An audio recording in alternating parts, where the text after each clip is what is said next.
యేసయ్య ఈ ఉపమానం చెప్పాడు. లూకా 18వ అధ్యాయం 1వ వచనంలో, ఎందుకు ఆ బీద విధవరాలు అన్యాయస్తుడగు న్యాయాధిపతి దగ్గర గోజారడం, బతిమాలుకోవడం ఉపమానం ఎందుకు చెప్పాడంటే, మీరు విసుగకుండా నిత్యము ప్రార్థన చెయ్యాలి అనుటకు. ప్రభునందు ప్రియులారా, అంటే విసుగకుండా అనే మాట ఎందుకు ప్రభు వాడాడంటే, విసుక్కునే వాళ్ళు చాలామంది తయారవుతారు అంత్య దినాల్లో. అంత్య దినాలలో ప్రార్థన మీద విసుగు చెందే వాళ్ళు చాలామంది తయారవుతారు. నా రెండవ రాకడలో అన్నాడు యేసయ్య. ప్రభువారి మాట చూడండి, దివ్యమైనటువంటి ప్రభు మాట వినండి.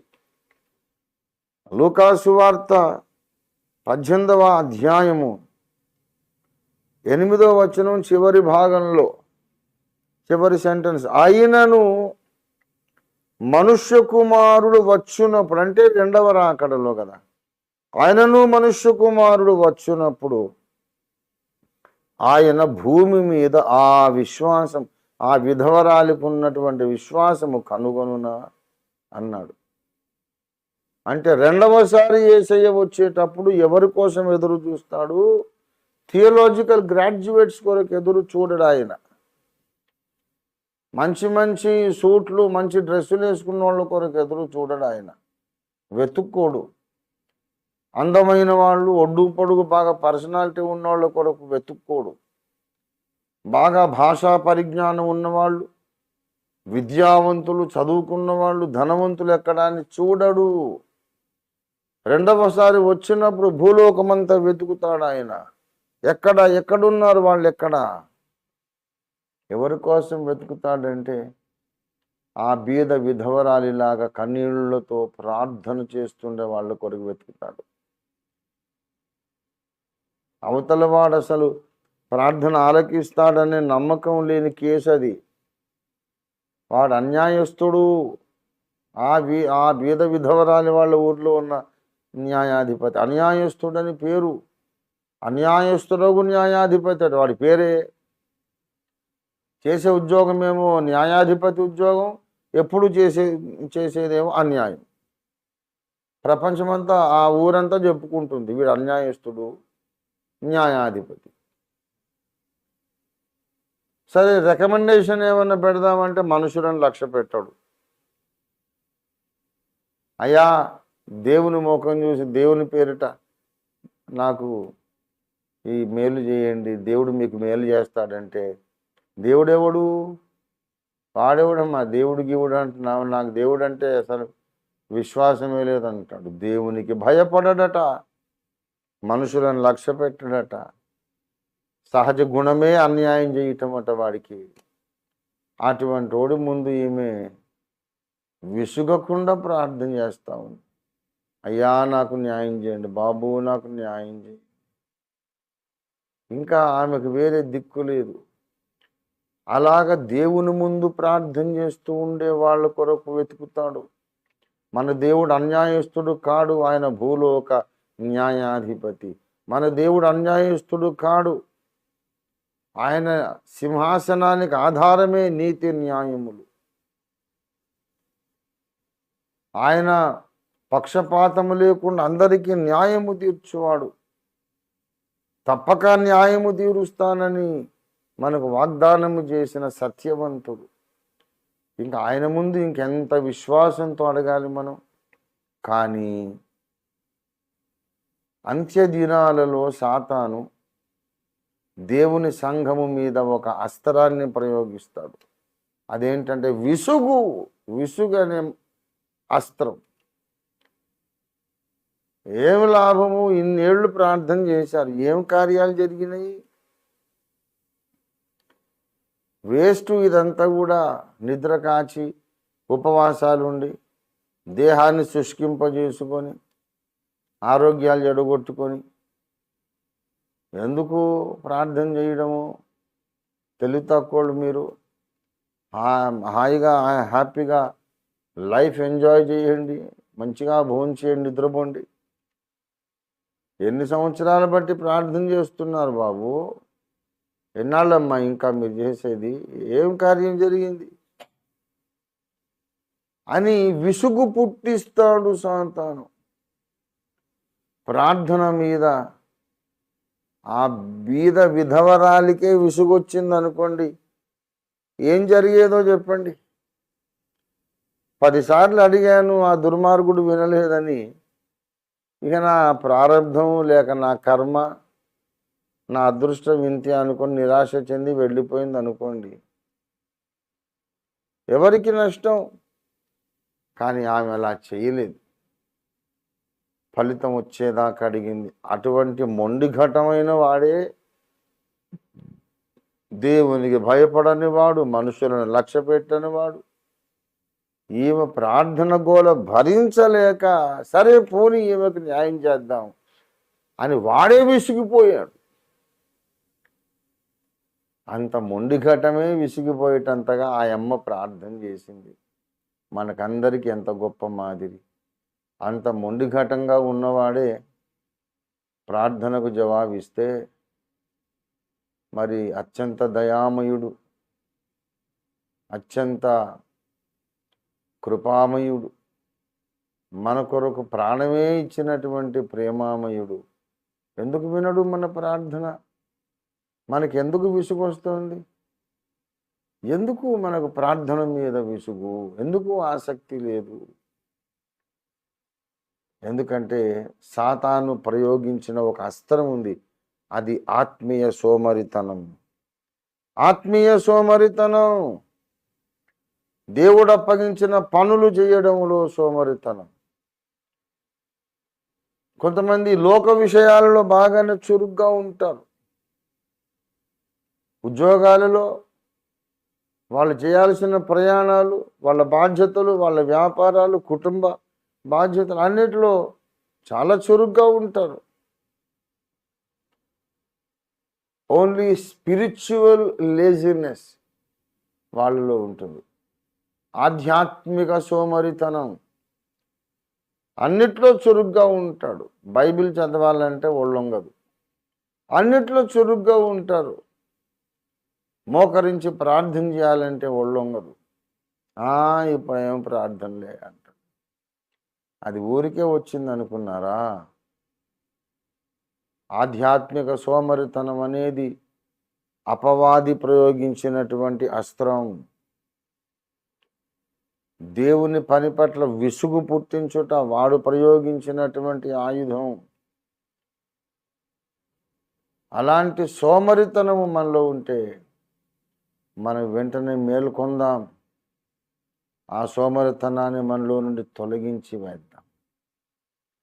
ఆత్మీయంగా మనం చురుకుగా ఉండాలి. ఆధ్యాత్మిక చురుకుదనం అది వెలకట్టలేనంత గొప్ప భాగ్యం. చురుకుగా ఉండుట గొప్ప భాగ్యం. ఆధ్యాత్మికంగా చురుగ్గా ఉంటే మనలో ప్రతి ఒక్కరూ ఒక పౌలు కాగలరు. ఆధ్యాత్మికంగా చురుగ్గా ఉంటే ప్రతి ఒక్కరూ ఒక తిమోతి కాగలరు. ప్రభునందు ప్రియులారా, దేవుని వాక్యమును పఠించడంలో చురుకుదనం ఉండాలి, పరిశోధించడంలో చురుకుదనం ఉండాలి, దేవుడు బయలుపరిచే ప్రత్యక్షతలను గ్రహించడంలో చురుకుదనం ఉండాలి. దేవుడు అప్పగించిన పనులు, ఆయన మనకి ఏమి చాలా 100 పనులు అప్పచెప్పలేదు. సువార్త ప్రకటన, సత్యవాక్యాన్ని ప్రకటించాలి, అసత్య బోధులకు వ్యతిరేకంగా పోరాడాలి, మరి దేవుని పరిశుద్ధాత్మ కార్యం జరగడానికి మనందరం కూడా ఆయనను దిగిరమ్మని కన్నీళ్లతో వేడుకోవాలి. ఇంతే మన బాధ్యత. ఈ 3-4 పనులు చేస్తే చాలు. మానకుండా చేద్దాం, విసుక్కోకుండా చేద్దాం. ఇంకెంతసేపు అనే ప్రశ్నే రానియొద్దు. వన్స్ అండ్ ఫర్ ఆల్ మనం ఇవాళ ఫిక్స్ అయిపోదాం. మన జీవితకాలం అంతటి కొరకు ఒక నిర్ణయం ఇప్పుడు తీసుకుందాం. ఇంకెంతసేపు, ఇంకెంతకాలం ప్రార్థన అనే ప్రశ్న ఎప్పుడు మనకు పుట్టినా ఒకటే సమాధానం, కడబూరం రోగే దాకా మనం ఇదే పని కొనసాగిద్దామంతే. దేవుని స్తోత్రం కలుగును గాక. కడబూరైన మ్రోగాలి, మహిమ మేఘ రథం మీద దేవుడన్నా నన్ను తీసుకుపోవాలి, లేకపోతే నా కంఠంలో ఊపిరైన వెళ్ళిపోవాలి. ఈ రెండిట్లో ఏదో ఒకటి జరగాలి. అప్పుడు నేను ప్రార్థన మానాలి. అప్పటిదాకా ప్రార్థన చేస్తూనే ఉంటాను అని ఒక మొండి పట్టుదలతో మనల్ని మనము విజ్ఞాపన పరిచర్య కొరకు, దేవుడు అప్పగించిన సకలమైన ఆధ్యాత్మిక బాధ్యతల కొరకు మనం ప్రతిష్ఠించుకుంటే మనం త్వరలోనే గొప్ప కార్యాలు చూడగలం. ఎందుకంటే అపవాది చెలరేగి పనిచేస్తున్నాడు. వాని సైన్యాలు, అపవాది మూకలు, పాతాళపు శక్తులు చెలరేగి విజృంభించి పనిచేస్తున్నాయి. మనకేం భయం లేదు, వాళ్ళేమి భూకరింపులు, భయమేం లేదు మనకు. మనమంటేనే వాళ్లకు భయం, మనకేంటి భయం వాళ్ళంటే? సాతాను సైన్యములకు క్రైస్తవ సంఘం అంటే భయం. మనల్ని చూసి సాతాను సేనలు, రెండవ ఆకాశంలో ఉన్న దురాత్మల సైన్య సమూహం భయపడుతున్నారు వాళ్ళందరూ. వాళ్ళు విజృంభించి పనిచేస్తున్నారని ఎందుకు చెప్తున్నానంటే, భయపడమని కాదు, నరకానికి పోయేవాడికే అంత చురుకుదనం ఉంటే రేపు జీవ కిరీటం కొరకు పరిగెడుతున్న మనకెంత చురుకుదనం ఉండాలి? ఏరా ఇంత కష్టపడి పనిచేస్తున్నారు, మీకు ఏమి బహుమానం ఉన్నదంటే ఏమి లేదు. నరకాగ్నిగుండమే వాళ్లకు గతి. యేసుప్రభు వచ్చినాక వాడి గతి నరకాగ్నిగుండము, నిత్యాగ్నిగుండం, నిత్యాగ్ని దండన. మరి మనకు ఎన్నో బహుమానాలు ఉన్నాయి. అన్ని బహుమానముల కొరకు సిద్ధపడుతున్న మనం మరి ఎంత చురుకుదనంతో పని చేయాలి, ప్రార్థన చేయాలి. ప్రార్థనా వీరులకు ప్రత్యేకంగా కిరీటం ఉంటుంది. సువార్త ప్రకటించి ఆత్మలు సంపాదించే జాలరులుగా ఉన్న ఆత్మల సంపాదన వీరులకు ప్రత్యేకమైన కిరీటం ఉంటుంది. ప్రియులారా, ఒక్కొక్కరికి ఒక్కొక్క రకమైనటువంటి అనేక రకములైన వివిధ అంతస్తులలో ఉన్న మహిమ కిరీటాలు ఉన్నాయి. గనక మనము మానక, విసుగక, ఎడతెగక మనం ప్రార్థన చేయాలి. ఇందులో చురుకుతనం ఉండాలి. సోమరితనం అసలు మనలో ప్రవేశించనీయొద్దు. మనం పట్టుదలతో ప్రార్థన చేద్దాం, పూర్ణమైన పట్టుదలతో. మన దేవుడు దిగి రావాలి, తన పరిశుద్ధాత్మను మన దేశంపై కుమ్మరించాలి. ఆయన పరిశుద్ధాత్మను కుమ్మరిస్తే తప్ప మనము వాదోపవాదాలు చేసి, మనం దెబ్బలాడి, మనం దేవుని కార్యాలు జరిగించలేము, ఎవళ్ళని కూడా వెలిగించలేము. సువార్త సేవ, ఆత్మల సంపాదన మానవ శక్తితో చేయగలిగేది కాదు, మానవ జ్ఞానంతో చేయగలిగేది కాదు. అది పరిశుద్ధాత్మ దేవుడే చేయాల్సిన కార్యం. గనక పైనుండి శక్తి పొందు వరకు మీరు అసలు పట్టణంలోంచి ఎక్కడికి పోవద్దన్నాడు. సువార్త లేదు, ఏమీ లేదు. ముందు ఆయన దిగి రావాలి, తర్వాత మీరు బయటికి వెళ్ళమన్నాడు. ఆదిమ సంఘం అదే చేశారు. పరిశుద్ధాత్మ దేవుడు వచ్చేదాకా ఎదురు చూశారు. ఆయన వచ్చాక అప్పుడు ఊరి మీద పడ్డారు. వేలకు వేల జనం రక్షణ పొందారు. ఇవాళ మనం పని చేస్తున్నాం, మంచిదే. ఇప్పుడు చేసే పని వేరు. పరిశుద్ధాత్మ వర్షం వచ్చిన తర్వాత చేస్తాం చూడండి, అది వేరు. 1000 రెట్లు అధికంగా ఉంటుంది. 1000 రెట్లు అధికంగా ఆత్మల సంపాదన, సంఘాల స్థాపన, సత్య నిరూపణ జరుగుతుంది. అపవాది శక్తులు పారిపోతాయి అంతే పరిశుద్ధాత్మ దేవుడు వచ్చాడు. అలాంటి కుమ్మరింపు కొరకు మనం కన్నీళ్లతో ప్రార్థన చేద్దాము. ఏమాత్రం కూడా సోమరితనం మనలోనికి రానివ్వద్దు. మన యజమానుడు మన కొరకు గొప్ప గొప్ప కిరీటాలు సిద్ధం చేసి ఎదురు చూస్తున్నాడు. రెండవసారి వచ్చినప్పుడు ప్రార్థనాపరులు ఎక్కడని వెతుక్కుంటాడు తప్ప అందగాళ్ళు ఎక్కడ, పండితులు ఎక్కడ, మంచి మంచి ఉపన్యాసం చెప్పేవాళ్ళు ఎక్కడ, బోధలు చేసేవాళ్ళు ఎక్కడని వెతుక్కోడు.